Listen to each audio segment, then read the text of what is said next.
course, no one wants to be fraudulent when it comes to the AFL, well, hopefully in life, to be honest, but I thought it would be a fun exercise at the end of round 7 to go through and have a look at a team that is sort of fraud-ish, one that is on the edge of becoming a fraud, and the truly most fraudulent team in the AFL, regardless of the excuses that are available to them. Call it a check-in, call it fraud watch, whatever you want to call it, I don't mind. Let's get into it.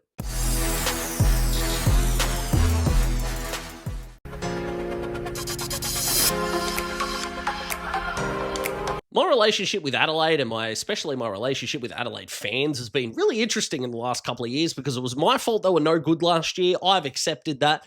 And then I might have been a little bit slow to get to drinking the Kool-Aid on the Crows this season. Now, there are kind of two ways that you can look at the Crows right now. You could look at the cynical point of view and go, they've lost 3 of the last 4. There might be more on the edge than fraud-ish. There are reasons for that, of course. As we know, the Gold Coast game is still highway robbery. You've got the 5-day break before the Geelong game in which they did not play badly in that game at all. 100 to 118 is still a pretty excellent offensive performance, of course, not a good defensive one. That comes with the lethargy that had kicked in after the Gold Coast game. And I offer very little excuses in the Freo game. I'll give you that one for whatever reason you want to go with the Crows losing that game. I'm totally with you on that. Don't really have a lot of arguing that I can put forth in that space, I suppose. So why are the Crows on fraud-ish? Well, for a couple of reasons. The first one being, yes, I understand the GWS game, which they did win and put up a defensive show-stopping performance. They still kicked 52 points, though. They didn't kick a whole lot against the Dockers either, which is a little bit of a problem. Now, yes, defensively, they held up well-ish against both of those. Josh Worrell is quickly becoming one of the more improved players in the AFL at this point in time.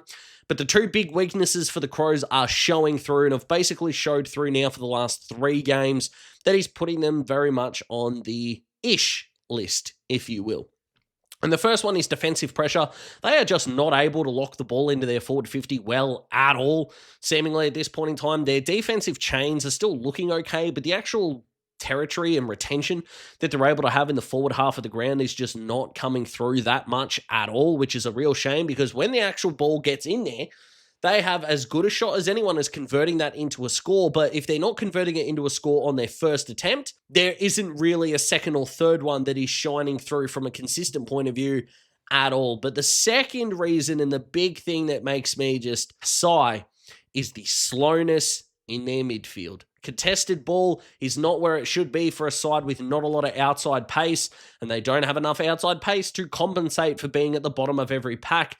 Sid Draper is playing Sandful. I don't know if that's a good idea. Zach Taylor is being the sub. I'm not sure whether that is a perfect idea at all. Jordan Dawson, unfortunately, right now, couldn't kick a fat guy in a street fight. His ball use is just not getting to where the Crows, and he'd probably want it to get to, if we're being perfectly honest. Come on, Geordie, you're better than that. And overall, even around the ground, Riley O'Brien as an athletic ruck is just not it anymore. I don't know why Lachlan McAndrew is not playing, and I think needs to this week. That could change relatively quickly. The Crows have got a few good opponents before the bye. They're going to need to go 4-4 or better to hang around the mark. And it is going to be a genuine flip of the coin right now as to whether the Crows are going to be a 5th to 8th side come the end of the year, or are they going to be circa maybe Freo last year and end up in that 9th spot to just miss out, be just good enough? Do you hold on to Matty Nix longer? Where does he stand? Not 100% sure, but they have got to get these things right real quick, because guys like Josh Worrell and Mitch Hinge and these guys who can get on the outside are just not being supported by the players between the arcs. Isaac Rankin can't do everything. Rory Laird is not doing enough down back in order to damage the opposition with ball in hand. And it's just slightly showing some cracks right now in the Adelaide armour, which they need to repair real quick.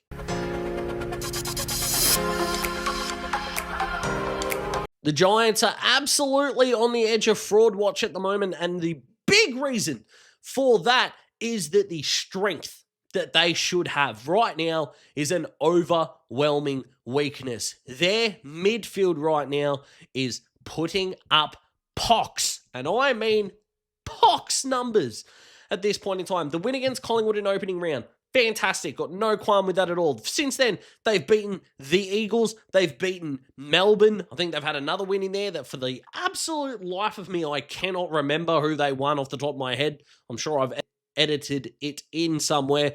But overall, meh. That's kind of the vibe that I'm getting right now from the Giants because, again, the contested ball, the uncontested ball, it's just leading to nowhere at this point in time. Without Jesse Hogan in the side, which he wasn't against the Crows, they looked lifeless. Yes, the ball was wet, I understand that. Toby Green's doing everything he can, but they just do not have enough players that are coming with them on this journey at the moment. But Josh Kelly, Finn Callaghan, and Tom Green right now are not doing what they need to be doing.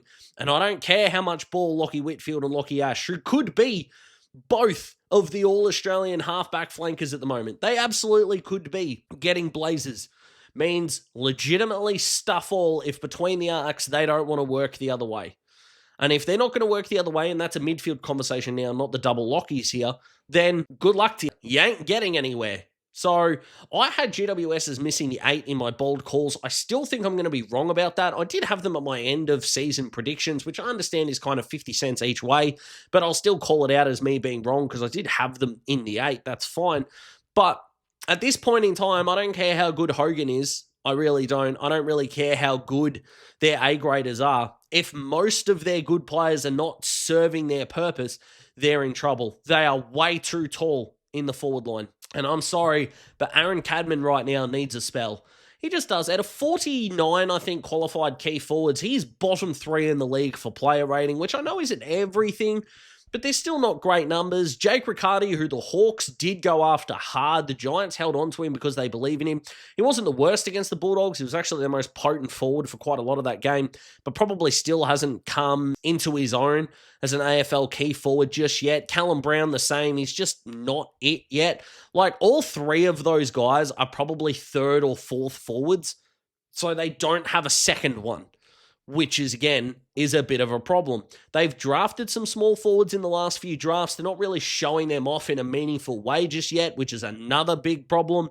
And overall, the Giants are kind of the epitome of meh for me at the moment, which I know my great friend Pommy and Oz will be loving because he hates the Giants, which still doesn't make sense to me, but I do find genuinely hilarious. So shout out to you, Pommy. But the Giants right now are going no good at all. And finally,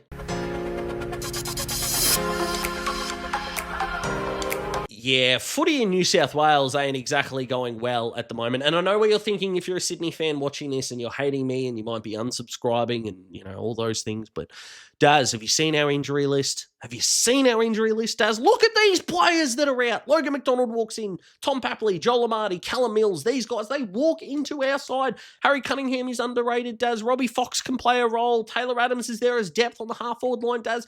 We have all these injuries. How do you expect us to be good? The Bulldogs were. What else do you want me to say there? Where injuries are going to be a factor. I understand that. And of course, Errol, who I didn't mention there, their best player, which he is. Because look at the blokes that are out there and look at how bad they look without Errol there. Errol's their best player. Something that I've been very strong on this channel and have proven to be very right about. But you get injuries. That doesn't mean you stop. Now, after my round 2 review, maybe, round 1 or 2 review, I think it was before the Fremantle game, I had some Sydney fans that were pretty unhappy with my analysis that Sydney were in trouble. And look, granted, their first 2 games of the year against Hawthorn and Brisbane, they lost by a combined 22 points, which I understand is not great, but you could see how much they were struggling in transition, how much their ball movement was struggling and their forward 50 retention. Like, it's Will Hayward and good luck. That's pretty much what their whole entire forward strategy is. Part of that is their fault, part of it is not. But when the midfielders aren't popping up and kicking goals, which they were last year, which was part of the big elevation that the Swans went through in order to reach a grand final, once that went away, they're lifeless. And their ball movement is a problem because their meters gained look really good. The rest of it do not. Nick Blakey looks broken just as a footballer, which is not great when you're trying to recover from what had happened last year. Now, there were sides in Sydney in the competition, absolutely, but there is no team in the AFL right now whose game plan and home ground play worse with each other, have a worse level of compatibility than the Swans have at the moment, because they want to play free-flowing, high handball, open field game on a squashed ground without a lot of territory and with ball use that ain't backing that up. And as far as I'm concerned, injuries stink. I know that. Do injuries stink so much that you're a bottom 6 side coming off a grand final? No, I don't think that's acceptable. Genuine frauds, and I genuinely think that it is too late now to bring it back. Their ceiling for me now, personally, final. Can they win a final at their very, very, very, very best? Yeah, they can. Are they winning 2? No, they're not. In fact, the only way that I could see them winning 2 is if neither of them are at the SCG, which might be a bit of a problem. Now, Dean Cox is going to have a long time to turn it around, and I'm not saying that they're going to be bad next year, because as we know, 23, they had the year off, effectively. I mean, they lost the final to the Blues, I think it was. But from there, they bounced back in 24. So is this just the down year before they relaunch into 2026? Maybe. They're going to need a key forward first, because if you think Logan McDonald and Amani are out for structure reasons, I agree with you. If they think they're out and would fundamentally change the fortunes of this side, not totally sure I agree with that. Yes, Joel was good last year, don't get me wrong, and he had some really positive moments against the Hawks, but they need a whole lot more punch than that. They miss Papley as well, but no, the Swans are frauds right now. They have reasons. I'm not giving them excuses. It's as simple as that. Other teams have got injuries and are performing really well as well. And if they were on the fringes of the 8, if they were doing kind of what the Bulldogs did even before the Giants game, I would give them an out. But no, I'm not doing that. They don't get an out. Not for me. So that's what I think, guys. What do you think? Comment below. Let me know. Like the video if you like the video. Subscribe to join the Daz Talks Footy cohort. We are well over 5,300. We are wanting to get to 5,500 as quickly as possible. I can't do it without your help. Thank you so much for watching. I'll be back on Thursday for the game reviews. You can check out my YouTube shorts for some hopefully enjoyable content. Follow me on TikTok at Daz Talks Footy as well. See you later.